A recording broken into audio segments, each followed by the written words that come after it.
After 4 seasons as a Texan, Deshaun Watson officially wants to change his nationality, formally requesting a trade on January 28, 2021. If the Texans grant his request, he'll be the biggest star in NFL history to get shipped out of town in his prime. Well, kind of like his ex-teammate. Given the trajectory of the league, trades like this will happen more than we ever thought. Look at the last 2 years. Players like Odell Beckham, Jalen Ramsey, Stephon Diggs, Trent Williams, and Darius Slay have all been swapped for picks or players. Did I say DeAndre Hopkins? DeAndre Hopkins. Watson may or may not get his wish, but let's explore some of the most famous trade requests in NFL history. See whether the player got his wish and which side ultimately won the deal. First, let's start with the request granted, then get into the request denied, and then end with the one guy who demanded a trade and got everything he wanted. Well, sort of. You'll see. We've seen quarterbacks at the start and end of their career ask for trades, ultimately getting their wish. John Elway and Eli Manning orchestrated trades before playing a snap in the NFL, while Joe Montana was shipped to Kansas City when he realized that he had been successfully replaced by Steve Young. But what about a guy like Smokin' Jay Cutler, a man whose legacy in Chicago was defined by 2 famous words: don't care. When Josh McDaniels tried to replace him with Matt Castle back in Denver, Jay Cutler did care.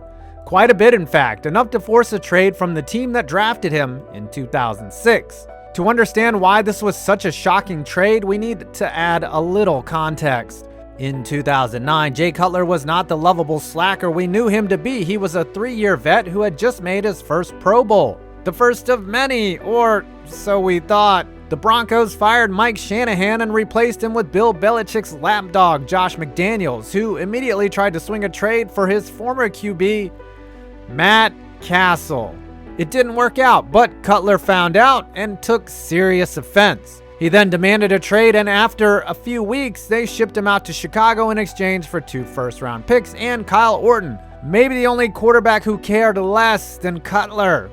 Cutler was expected to become an elite quarterback in Chicago, but after an NFC Championship appearance in which Cutler hurt his knee and left early, the former Bronco never returned to the playoffs in the Windy City. The Broncos got 2.5 seasons out of Orton and turned those first-round picks into 3 players: Robert Ayers, Alphonso Smith, and Richard Smith. But had they kept Cutler, they might not have ended up with Peyton Manning, so we'll call this one a draw. When the Colts traded Marshall Falk in 1999, he went from playing behind Peyton Manning to alongside an undrafted quarterback without a single start under his belt. It turned out to be the greatest thing to ever happen to him.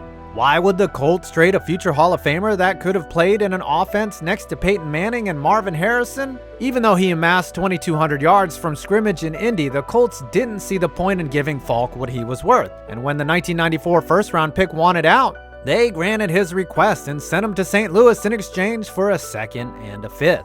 The Colts spent their top pick on another great running back, Edgerrin James, and ended up going 13-3 in Manning's sophomore season. The Rams, with newly acquired Marshall Falk and first-round pick Torrey Holt boosting the offense, also went 13-3 thanks to the breakout season by professional shelf stalker and part-time quarterback Kurt Warner. Warner won MVP despite Falk becoming the first back since Roger Craig to rush for 1,000 and catch for 1,000 in the same season. Falk would capture his own MVP a season later, scoring 26 touchdowns for the Rams.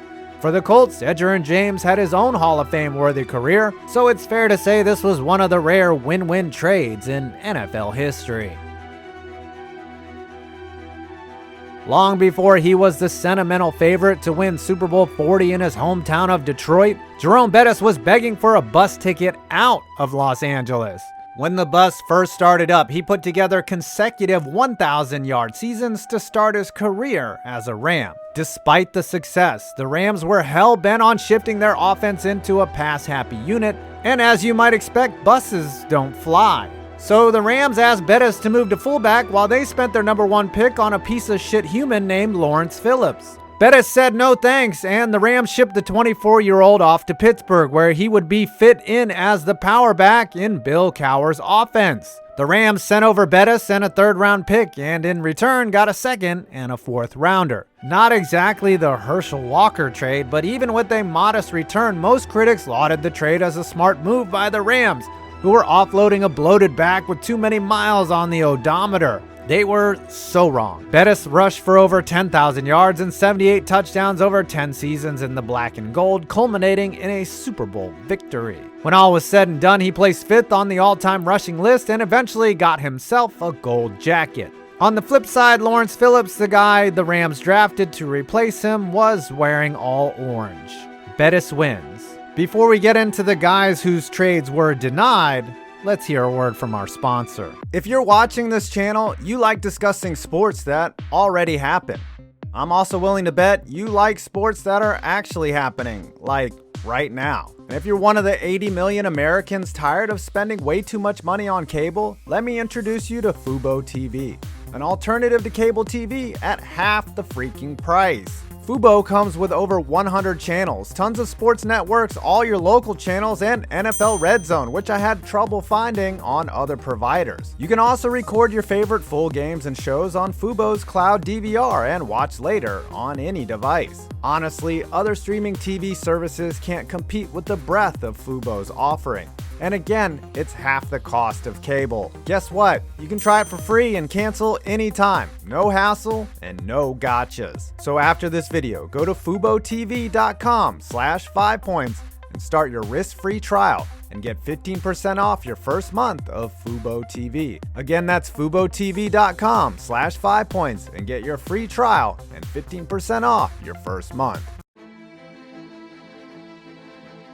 Raheem Mostert may have put together the most impressive playoff performance from a running back in the 2019 NFC Championship game, when the former undrafted special teams player lit up the Packers for 200 yards and 4 touchdowns. Just a few months later, he wanted out of the Bay Area. Here's why. Despite turning into the 49ers' best ground option on their way to the Super Bowl, San Francisco wasn't interested in paying Mostert when they believed it was really Kyle Shanahan's scheme that was doing the heavy lifting. It's usually not best practice to give out second deals to running backs, but Mostert was a journeyman running back making just over $2.5 million. The Niners didn't feel like playing hardball with their 1,000-yard back from 2019 and just doubled his salary. Mostert didn't get his trade wish, but he got his new deal. Of course, he only played in 8 games and rushed for 500 yards in 2020, so maybe the 49ers should have stuck to their principles. A failed trade request by Mostert, but a win for his bank account.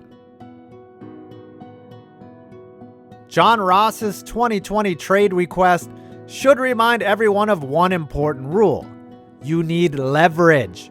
Ross did not have leverage with the Bengals. He was the former top 10 pick of the team who earned his spot mostly based on his straight line speed. A 4.22 40-yard dash time is staggering, but being a competent receiver in the way of a failed former first-round pick making too much money who's about to hit free agency anyway.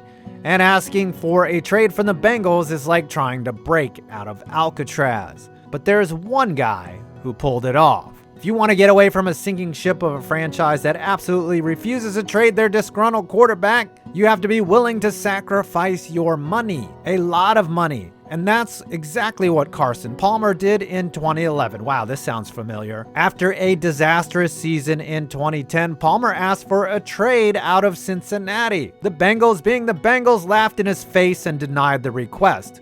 Palmer said, fine, f*** it, and retired. So while the Bengals drafted A.J. Green and Andy Dalton, Palmer sat on his couch for half of the 2011 season, racking up fees and lost game checks. But Palmer was resolute and gave this verbal middle finger to Mike Brown and the Bengals. I have $80 million in the bank, Palmer said. I don't have to play football for money. I'll play it for the love of the game, but that would have to be elsewhere. I'm prepared to live my life. The Bengals refused to budge, and Mike Brown basically said Palmer quit on the team. Eventually, the price got too big to pass up. The Raiders lost starting quarterback Jason Campbell to injury, and desperate for a quarterback, offered the Bengals a first and a second-round pick that turned into Dre Kirkpatrick and Giovanni Bernard. Palmer quarterbacked the Raiders for a season and a half, throwing 35 touchdowns to 30 interceptions before having an excellent third act to his career in Arizona, where most seniors go to retire. But Palmer's trade request showed that not giving a bleep is the best leverage possible. Will Deshaun Watson be willing to sacrifice that much money in order to not play for the Texans? He probably should. Even losing a full season's worth of salary, Watson could possibly lengthen his career playing behind a more competent offensive line with another team and making up for those dollars lost on the back end. It's all about leverage, and Deshaun may have the most of any player who's ever asked to be traded. And when it all goes down, it might just break Twitter. I'm 5 Points Vids, and you made it to my next video.